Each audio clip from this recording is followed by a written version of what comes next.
बिस्मिल्लाहिर्रहमानिर्रहीम, अस्सलाम वालेकुम। Welcome to maths clarity. आज हम करेंगे class 9th mathematics national book foundation. ये वो सिलेबस है जो फेडरल बोर्ड की तरफ से दिया गया है, न्यू सिलेबस है। चलते हैं एक्सरसाइज 3.1 की तरफ। 3.1 में आज हम करेंगे क्वेश्चन नंबर 3। क्वेश्चन नंबर 3 हमारे पास verify the associative law of union and intersection of the question number 1।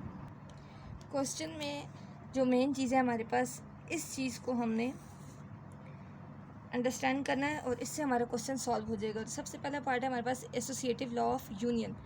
Associative law of union क्या होता है, यहाँ पर लिखा हुआ है। मैं आपको फिर भी बताऊँगी कि यहाँ पर ये बनता कैसे है। और ये एसोसिएटिव लॉ ऑफ इंटरसेक्शन। अब ये यूनियन वाला हम कैसे बनाते हैं, मैं आपको रिटर्न बनाना सिखा देती हूँ कि बताते कैसे हैं। तो एसोसिएटिव का मतलब ही होता है कि जिसमें हमारे पास 3 सेट्स हों। एसोसिएटिव वर्ड है तो इसका मतलब है इसके अंदर 3 सेट्स होंगे, ए बी और सी होंगे, या एक्स वाई जी होंगे। सिंपली आपने क्या करना है कि A union B union C, तीनों के दरम्यान में आपने यूनियन लगा देना है। और इधर भी A union B union C, अब आपने यूनियन लगा दिया। इसके बाद आपने क्या करना है, ब्रैकेट्स लगानी है। कि अगर आप यहाँ पर लगाते हैं ब्रैकेट के, आपका सिर्फ 2 ही ऑप्शन होते हैं कि अगर आप ए और बी में ब्रैकेट लगा लेते हैं, अगर आपने पहले ब्रैकेट लगा दिया तो इधर आपको बाद में ब्रैकेट लगानी पड़ेगी। मीन्स ए यूनियन को छोड़ के बी यूनियन सी को लगानी पड़ेगी। और अगर आप ए यूनियन को यहाँ पर छोड़ते हैं, बी यूनियन सी पे करते हैं, तो वहाँ पर ए यूनियन बी को लगानी पड़ेगी। इस तरह ये बन जाएगा। अब इंटरसेक्शन की बारी।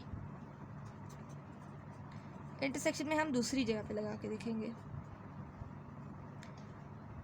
ए इंटरसेक्शन बी इंटरसेक्शन सी, और इधर भी A intersection B intersection C. वहाँ पर हमने पहले लगाई थी ना, और अब हम अगले 2 में लगाने दें। अगले 2 में लगा ली। अब यहाँ पर अगर हमने अगले 2 में लगाई है तो राइट हैंड साइड पे हम पहले 2 में लगाएंगे। ब्रैकेट्स इंटरचेंज करना है। ये वाली साइड और ये वाली साइड हर सूरत में इक्वल होंगी। ये वाली इक्वल होंगी, left hand side right hand side हो जाएगी। Associative law of union, associative law of intersection. ये बनाते कैसे हैं, आपको बनाना भी सिखा दिया। अब इन दोनों को हमने यूज़ करना है, वेरीफाई करना है क्वेश्चन 1 के मुताबिक। क्वेश्चन 1 में जो हमें 4 डायग्राम्स दी हुई हैं उन पे हमने ये वेरीफाई करना है। तो लेफ़्ट हैंड साइड और राइट हैंड साइड इसकी उसी पे अप्लाई करके देखेंगे कि आंसर सेम आता है या नहीं।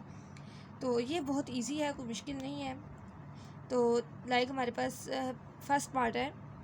चलते हैं इस क्वेश्चन के पहले पार्ट की तरफ। तो फर्स्ट में हमें फर्स्ट डायग्राम को मैंने 2 दफ़ा बना दिया कि एक दफ़ा हम लेफ्ट हैंड साइड सॉल्व करेंगे और इस साइड पर हम राइट हैंड साइड सॉल्व करेंगे। इसीलिए हमने डायग्राम को 2 दफ़ा बना लिया है। अब हम क्या करेंगे कि जो एसोसिएटिव लॉ ऑफ यूनियन है, इसके लेफ़्ट हैंड साइड और राइट हैंड साइड भी होती है। तो इसको हम अप्लाई करना शुरू करते हैं कि लेफ़्ट हैंड साइड को उस डायग्राम पे अप्लाई करेंगे और राइट हैंड साइड को इस डायग्राम पे अप्लाई करेंगे। तो देखते हैं दोनों साइड पे जो हमारी शेडिंग होती है वो सेम आती है या नहीं। तो ये दोनों तो इक्वल है, हमने वेरीफाई करना है कि ये इनकी मेन डायग्राम भी सेम आती है या नहीं। शेडिंग करते हैं। शेडिंग किस तरह करनी है, कि शेडिंग हम पहले भी 2 क्वेश्चन में कर चुके हैं। सबसे पहले ए यूनियन बी जो ब्रैकेट में होता है, सबसे पहले उसे सॉल्व करना है। ए यूनियन बी, अब ए सेट ये है और बी सेट ये है। ए और बी को शेड कर देना है, दोनों का एरिया कवर करना है।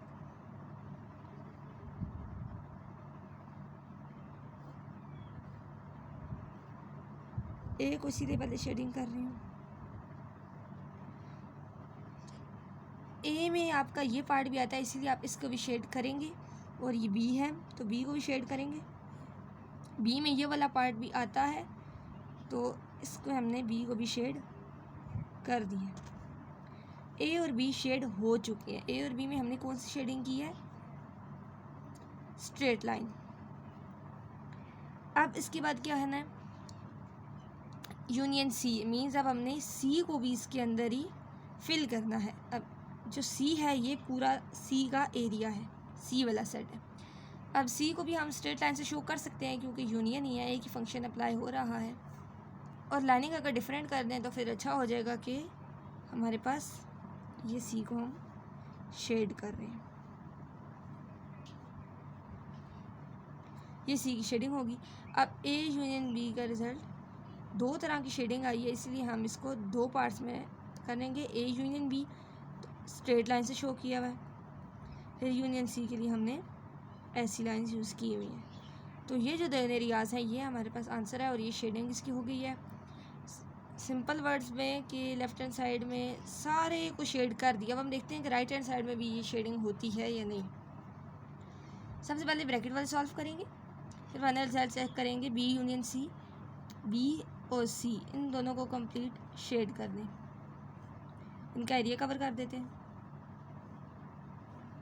ये बी और ये सी, अब सी में ये वाला भी एरिया आता है तो ये बी में कवर हो चुका है, और सी में ये वाला एरिया भी आता है तो इसको हम करेंगे शेडिंग इसकी भी। अगर हमारे पास एक ब्रैकेट में दो एलिमेंट्स आ रहे हैं, दो सेट्स आ रहे हैं, तो उनको हम सेम लाइंस दे सकते हैं। बी यूनियन सी के लिए हमने कौन सी लाइन इस्तेमाल की है? स्ट्रेट। अब वो कह रहे हैं ए भी इसके साथ यूनियन कराएं। ए यूनियन करवाएं तो ए को भी शेड करना है, तो आप सेम कलर भी यूज़ कर सकते हैं कि जैसे हम लाइंस थोड़ी सी डिफरेंट कर देते हैं। ये हमने ए को शेड कर दिया, तो ये ए हमने शेड कर दिया। अब फाइनल रिज़ल्ट क्या है? इसके दो तरह की शेडिंग है। अब यहाँ पे दो तरह की, यानी कैसे कि बी यूनियन सी के लिए ये थी और ए के लिए हमने यू। अब सबसे पहला पार्ट क्या है? ए के लिए हमने कौन सी लाइन यूज़ की है? टेढ़ी लाइन यूज़ की है। और बी यूनियन सी। अब फाइनल रिज़ल्ट की बारी। अब आप शेड देखें कि हर जगह जो यहाँ पर शेड है वहाँ पर भी वो शेड इक्वल है। यस, इक्वल है। इसमें भी यूनियन में इसने सारे सेट्स कवर कर दिए हैं, इसने भी यहाँ पर यूनियन में सारे सेट्स कवर कर दिए हैं। तो आप इसको इक्वेशन 1 और 2 का नाम दे सकते हैं, अदरवाइज़ दे ना दे तो शेडिंग के ज़रिए आप दे सकते हैं। लेकिन अब भी इक्वल आ चुका है तो हम इसको 1 और देते हैं, और ये 2 आ गया। From 1 and 2। अब क्या हुआ इसमें कि एरिया सेम था, तो हम कह देंगे लेफ़्ट हैंड साइड इक्वल है राइट हैंड साइड के। अब इसी डायग्राम पे हमने associative law of intersection apply करते हैं, चलते हैं उसकी तरफ। अब हम करेंगे एसोसिएटिव लॉ ऑफ इंटरसेक्शन, उसी पार्ट 1 पे हम कर रहे हैं। तो जब इंटरसेक्शन आ रहता है इसका मतलब है कि हमारा एरिया कॉमन है, और वो इंटरसेक्शन के लिए हम कर रहे हैं। तो इसी पे हमने बताना है कि बी इंटरसेक्शन सी के लिए हमने क्या किया है, और A intersection B intersection C में क्या किया है। इधर हमने बताना होगा कि ए इंटरसेक्शन बी में हमने क्या करना है, और A intersection B intersection C. अब बी इंटरसेक्शन सी में क्या एरिया कॉमन है? ये सारा बी है और ये सी, सिर्फ ये एरिया कॉमन है, तो इसको हम शेड कर देते हैं स्ट्रेट लाइन से। अब यहाँ पर एक कन्फ्यूजन क्रिएट हो जाती है कि हमने जब ए का इंटरसेक्शन लेना है तो बहुत सारे कह देते हैं कि ये भी इसमें इंक्लूड है, लेकिन नहीं, ये इसमें इंक्लूड नहीं होता, क्योंकि ए सिर्फ ये होता है, ये जो ए है सिर्फ ये होता है। अब आप बताएं कि ए का जो एरिया है, ए का अपना एरिया है, क्या इस और इसमें कुछ चीज़ कॉमन है? नहीं। तो हम इसके फाइनल आंसर में लिखेंगे no shading, no area shading में आप कह सकते हैं। अब ये शेडिंग क्या है, ये कन्फ्यूजन क्रिएट करती है, ये सिर्फ बी इंटरसेक्शन सी की है। तो फाइनल आंसर जो है वो नो शेडिंग क्या है। आप इसमें शेड तक ना भी करें कोई भी चीज़ तो भी इशू नहीं है, वो सिर्फ कन्फ्यूजन के लिए हो जाता है कि ये शेडिंग हुई भी है, तो इसलिए हम बताते हैं लाजमी कि इस एरिया में और इस एरिया में कोई भी चीज़ कॉमन नहीं थी, तब हमने ये किया। अब देखें ए इंटरसेक्शन बी, ए ये चीज़ है और बी ये चीज़ है। अब आप बताएं कि ए के सेट और बी के सेट में कोई चीज़ कॉमन है? नहीं है। ये जो एरिया है ये सी का है, ये इन दोनों का आपस में कोई लिंक नहीं है। जब ए इंटरसेक्शन बी में ही कोई शेडिंग नहीं हुई तो वो क्या चीज़ कॉमन लेगा जो सी में होगी? ऐसा हो ही नहीं सकता, क्योंकि हमने ए और बी में से कोई कॉमन लिया ही नहीं कि जो सी में कॉमन निकले। तो इसीलिए हम इसका फाइनल आंसर लिख देंगे नो शेडिंग, कोई शेडिंग नहीं हुई। अब देखें आंसर क्या था? No shading. इधर भी आंसर क्या है? No shading. तो ये हो गया 1 एंड ये हो गई 2। तो हम लिख देंगे from 1 and 2 left hand side is equal to right hand side. ये हमने वेरीफाई करना था कि पार्ट 1 हमारे पास, पार्ट 1 से लेकर 4 तक करना है। पार्ट 1 हम कर चुके हैं, कि एसोसिएटिव लॉ ऑफ इंटरसेक्शन भी वेरीफाई हो चुका है कि इक्वल आता है। चलते हैं नेक्स्ट पार्ट की तरफ, पार्ट नंबर 2। इस क्वेश्चन का पार्ट 2 है कि जिसमें हमने बताना है एसोसिएटिव लॉ ऑफ यूनियन और एसोसिएटिव लॉ ऑफ इंटरसेक्शन को। सबसे पहले हम यूनियन को सॉल्व करते हैं। ये डायग्राम 2 दफ़ा हमने बना ली है। रीज़न आपको पता है कि लेफ्ट हैंड साइड हम इधर सॉल्व कर रहे हैं, राइट हैंड साइड हम इधर सॉल्व कर रहे हैं। वेरीफाई का करना होता है कि शेडिंग इक्वल है या नहीं, क्या ये लॉ प्रूव होता है या नहीं। अब सबसे पहले हम क्या सॉल्व करेंगे, ब्रैकेट में क्या लिखा हुआ है, ए यूनियन बी, मीन्स ये ए का सेट है एंड ये बी का सेट है। इनका पूरा एरिया हमने कवर कर देना है। तो इसकी शेडिंग किस तरह होगी कि हम इस ए को शेड कर देंगे पहले,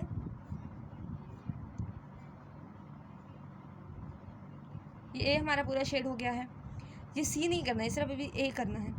एंड ये बी, अब बी में ये वाला एरिया भी आता है तो हम साथ साथ इससे भी सॉल्व करेंगे, इसको भी शेड करेंगे। अब ए यूनियन बी के लिए हमने कौन सी लाइन यूज़ की है, स्ट्रेट, ये स्ट्रेट लाइन यूज़ होगी। अब उसके आगे क्या लिखा हुआ है, A union B union C, means अब हमने इसके साथ यूनियन सी भी करना है, सी को भी साथ में मिलाना है। अब सी के लिए हम अलग लाइन यूज़ कर लेते हैं, टेढ़ी लाइन यूज़ कर लेते हैं। ये हमारा सी भी साथ में सॉल्व हो चुका है। तो अब हम इस जो फाइनल आंसर होगा वो हमारे 2 पार्ट्स में आएगा, क्योंकि हमने 2 तरह की शेडिंग की है। ए यूनियन बी के लिए हमने स्ट्रेट लाइंस इस्तेमाल की हैं और यूनियन सी के लिए हमने टेढ़ी लाइंस यूज़ की हैं। तो ये इसका आंसर हो गया। अब चलते हैं इसके राइट हैंड साइड की तरफ कि यही आंसर हमें रिसीव होता है या नहीं। अब ब्रैकेट में इसकी क्या है, बी यूनियन सी, बी को यूनिट करना है सी के साथ, तो ये हमने बी को कर दिया, बी का ये एरिया भी था। अब जो सी की बारी आती है, सी पे आप ज़रा गौर करें तो ये सी सारा एरिया इंक्लूडिंग ए, क्योंकि ए सबसेट है सी का, तो यहाँ पर सी में ये जगह इंक्लूड होती है, तो इसीलिए हम इसके साथ साथ इससे भी कर देंगे लाइंस, इस पर ड्रॉ कर देंगे, इसकी शेडिंग कर देंगे। अब जब वी यूनियन सी आता है, इसके लिए हमने कौन सी लाइंस इस्तेमाल की हैं, स्ट्रेट। नेक्स्ट पार्ट इसका क्या है, बी यूनियन के साथ किसको यूनियन करना है, ए को। अब ए तो हमारे पास पहले भी सी में हो चुका है, तो इसके लिए अब हम डिफरेंट लाइन यूज़ करेंगे, टेढ़ी लाइन यूज़ करेंगे, जिससे पता लगे कि ए भी इनके साथ यूनियन हुआ है। अब ए को यूनियन करने के लिए हमने कौन सी लाइन इस्तेमाल की है, इसको 2 पार्ट्स में डिवाइड कर दिया, टेढ़ी। और बी यूनियन सी के लिए कौन सी इस्तेमाल की है, ये। यूनियन में आप याद रखें, यूनियन जब भी आएगा तो वो हर चीज़ को शेड कर देगा, बस उसमें शेडिंग डिफरेंट होगी। अब यहाँ पर अगर आप देखें तो ये भी पूरा एरिया शेड हो चुका है, तो अब इसको हम करेंगे 1 नाम देंगे, जैसे हम पिछले वाले सवाल में करते आ रहे हैं, फ्रॉम 1 एंड 2। ये हमारा प्रूव हो गया है कि लॉ के राइट हैंड साइड और लेफ्ट हैंड साइड आपस में इक्वल है। चलते हैं इसके एसोसिएटिव लॉ ऑफ इंटरसेक्शन की तरफ। इस डायग्राम को देखें तो बी इंटरसेक्शन सी है, इसमें ये वाला एरिया कॉमन आ रहा है, इसको शेड कर देते हैं। अब ए हमारे पास जो इंटरसेक्शन इसका करना है और ये है, तो इसमें कोई भी चीज़ कॉमन नहीं है, इसके लिए हम लिखेंगे नो शेडिंग। फाइनल आंसर क्या होगा हमारे पास, नो शेडिंग, क्योंकि कोई रिजल्ट हमारे पास नहीं रिसीव हुआ हमें। तो इसका देखें ए इंटरसेक्शन बी, तो ए और बी में पहले ही कुछ कॉमन नहीं है, A intersection B, no shading. अब देखते हैं इंटरसेक्शन सी, जब हमने कोई एरिया शेड ही नहीं किया तो वो सी से क्या कॉमन लेगा, कुछ भी कॉमन नहीं है। ए इंटरसेक्शन बी,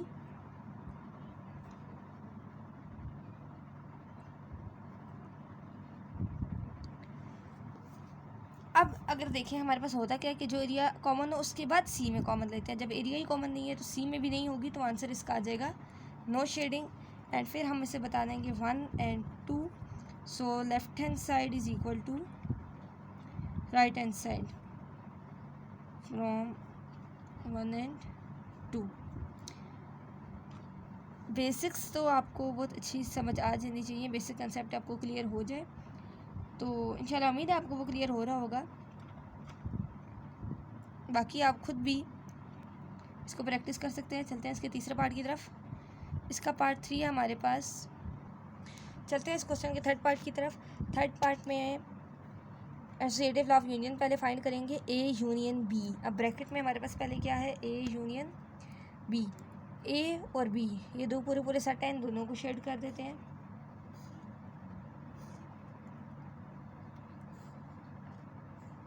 ए में ये वाला एरिया भी इंक्लूड है, ये भी इंक्लूड है, ये भी इंक्लूड है, लिहाजा ये सब शेड हो जाएगा। और बी में एज इट इज़ बी में भी शेडिंग हो जाएगी, सारा बी है, बी में ये वाला एरिया भी आ जाता है, तो इसी से हम कंटिन्यू करेंगे। ए यूनियन बी के लिए हमने स्ट्रेट लाइन यूज़ की है। अब आगे क्या कह रहे हैं, यूनियन सी मीन्स ये जो सी वाला सेट है इसको भी हमने इसके साथ यूनियन करना है, तो इसके लिए हम अलग लाइन यूज़ कर लेते हैं। तो जो फाइनल रिजल्ट हमारा बना A union B union C का, वो दो पार्ट्स में डिवाइड हुआ क्योंकि दो तरह की शेडिंग हुई है। ए यूनियन बी के लिए हमने स्ट्रेट लाइन लिया और यूनियन सी के लिए हमने थ्रेड लाइन लिया, मीन्स होल एरिया कवर हो गया, जो हमारा मेन बात होती है। ये 1 हो गया। आते हैं हम इसके राइट साइड की तरफ। राइट हैंड साइड में हमें वो पहले क्या कहते हैं, बी यूनियन सी करें, मीन्स बी का एरिया और सी का एरिया इसको शेड करें। तो यहाँ से हमने ये बी का एरिया भी है, ये भी बी का एरिया इंक्लूड आ जाता है, बी शेड हो गया। अब सी की बारी, अब यहाँ से सी को शेड कर देते हैं, सेम लाइंस देंगे, ये सी शेड हो गया। जो बी यूनियन सी था उसकी शेडिंग हमने किस तरीके से की है, स्ट्रेट लाइंस से शो कर दिया। अब अगली शेडिंग हम किसकी करेंगे, A union B union C. Union का क्या मतलब होता है, मिला देना, शामिल कर देना। अब ए को भी अगर इसमें शामिल करना है तो सेम, अगर आप कलर यूज़ करें तो सेम करें, नहीं तो लाइंस डिफरेंट ले लें। दो पार्ट्स हैं क्योंकि दो तरह की शेडिंग हुई है, straight line different line. A union के लिए हमने टेढ़ी लाइन्स यूज़ की हैं और बी यूनियन सी के लिए हमने स्ट्रेट। फाइनल हमारा रिजल्ट ये निकलता है कि एरिया सारा शेड हो चुका है। हमने शेडिंग को देखना था कि किस तरह होता है, तो हम लिख देंगे फ्रॉम 1 and 2 के left hand side is equal to right hand side. चलते हैं इसके एसोसिएटिव लॉ ऑफ इंटरसेक्शन की तरफ। उम्मीद है आपको समझ आ रही होगी। यूनियन का मतलब सब कुछ मिला देना और इंटरसेक्शन का मतलब जो चीज़ निकलती हो। चलते हैं थर्ड पार्ट के इंटरसेक्शन की तरफ कि ए इंटरसेक्शन बी, ए और बी में कौन सा एरिया कॉमन है। तो ये सारा एरिया इसका कॉमन है, ये शेड कर देते हैं कि ए इंटरसेक्शन बी के लिए हमने क्या किया, स्ट्रेट लाइंस। अब इसी के साथ अगर हमारे पास आ जाए A intersection B intersection C. अब इंटरसेक्शन सी का मतलब ये जो एरिया हमारे पास आया है इसका और इस सी में क्या कॉमन है।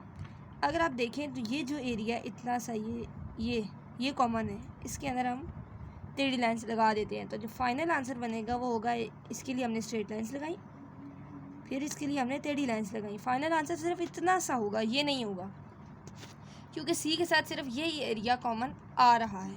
यहाँ हम देखते हैं कि पहले आएगा बी इंटरसेक्शन सी, बी और सी में कौन सा एरिया कॉमन है, तो बी और सी में तो ये भी कॉमन है, ठीक है ना। तो उसको हम करेंगे स्ट्रेट लाइन से, ये सी का और एक ये है, ये है बी और सी का area common, B intersection C straight lines. जब B A intersection B intersection C आ जाएगा,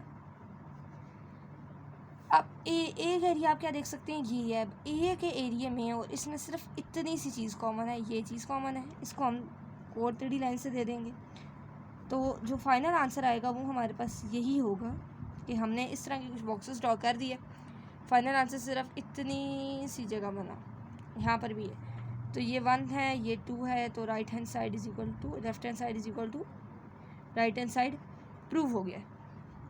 अब नेक्स्ट है हमारे पास फोर्थ पार्ट, जिसका हमने सबसे पहले हम यूनियन फाइंड करेंगे और इस साइड पे भी हमारे पास यूनियन होगा। तो ये हमारे पास कहलाता है एसोसिएटिव लॉ ऑफ। चलते हैं लास्ट क्वेश्चन की तरफ, क्वेश्चन नंबर 4। सबसे पहले associative law of union apply करेंगे।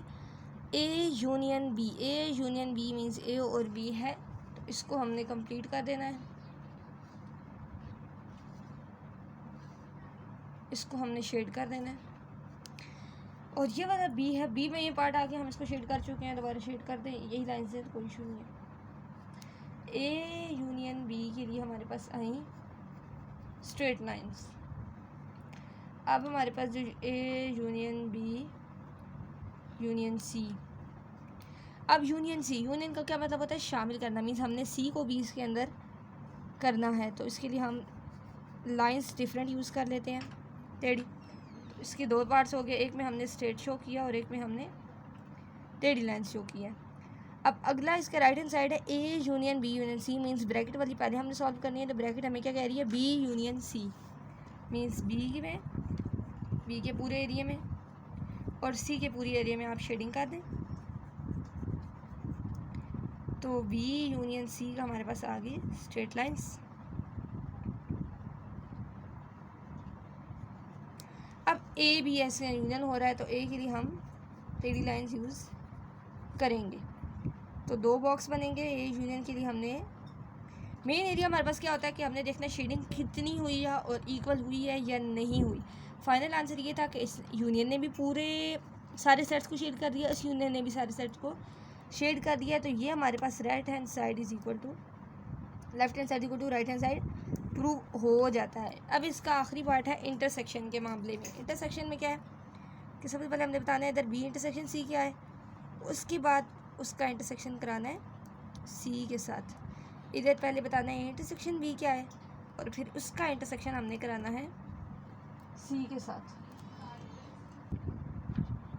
अभी हमने शेडिंग क्या की है? शेडिंग हमने ये की है कि B intersection C, B set ये है और सी सेट ये है, इन दोनों में कोई चीज़ कॉमन है नहीं है, हमने लिख दिया नो शेडिंग। अब लास्ट क्वेश्चन में इंटरसेक्शन है। इंटरसेक्शन में अब हमें वो कह रहे हैं कि लेफ्ट हैंड साइड में हम देखें तो ब्रैकेट में हमारे पास B intersection C, B set और सी सेट में कोई चीज़ कॉमन है नहीं, हमने लिख दी नो शेडिंग। अगर आपके पास कोई भी ऐसा हो कि पहले स्टेप में नो शेडिंग आ जाए, तो उसके आगे भी आप लिख दें नो शेडिंग, क्योंकि कोई एरिया ऐसा कॉमन ही नहीं बचता कि जिसके साथ आप एक को कॉमन लें। इसका फाइनल रिजल्ट हो गया शेडिंग, नो शेडिंग। इसको हमने एक वन नाम दे दी। इस तरफ आए तो A intersection B, A set और बी सेट में कौन सा एरिया कॉमन है? ये वाला, तो इसको हमने शेड कर दिया। इसमें तो शेडिंग होगी। अब वो कहते हैं सी को भी इसके साथ कॉमन लें। अब इसके और सी का कौन सा एरिया कॉमन है? ये तो है ही अलग, कोई एरिया कॉमन नहीं है, लिख देंगे हम नो शेडिंग। तो इस तरह प्रूव हो जाएगा कि इस सेट में भी कोई शेडिंग नहीं हुई, इस सेट में भी कोई शेडिंग नहीं हुई। इधर तो हुई नहीं ना, लेकिन इधर जो हुई है वो आंसर नहीं है, वो सिर्फ एक स्टेप था हमारे पास आगे आने के लिए कि वो ए इंटरसेक्शन बी था। यहाँ पर हमारा क्वेश्चन नंबर 3 कंप्लीट हो चुका है। वीडियो की अगर समझ आ गई हो तो लाइक और शेयर लाजमी कीजिएगा। अगर आपका कोई मेथड, कोई स्टेप, कोई क्वेश्चन नहीं समझ आए तो आप कमेंट सेक्शन में लाजमी बताएं। चैनल को सब्सक्राइब करना मत भूलें ताकि आपको अगले सवाल और अगले वीडियोज़ आपको मिलती रहें साथ साथ। खुदा हाफिज़।